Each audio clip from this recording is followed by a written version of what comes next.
Hello everyone, welcome to another simple tutorial in OpenBox Tech channel. So in this video, I'm going to show you how to turn on or enable the dark mode in your new Threads account here. So if you go to the Threads accounts and if you want to turn on the dark mode in the app here, if you go to your profile and then go to your settings, there is no option to enable the dark mode here.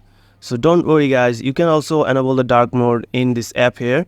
What you have to do is just go to your phone settings here.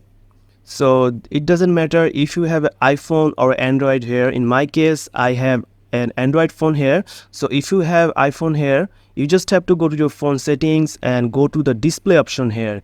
The process is the same here in the Android and the iPhone, and you just have to turn on the dark mode of your phone settings here on the display settings. So just tap on dark mode here.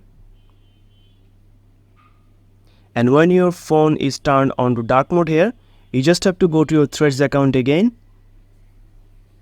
And as you can see, the Threads app is now turning on dark mode here. So that's it guys, this is how you can turn on the dark mode on the Threads app here. You just have to go to phone settings and turn on the dark mode on your phone.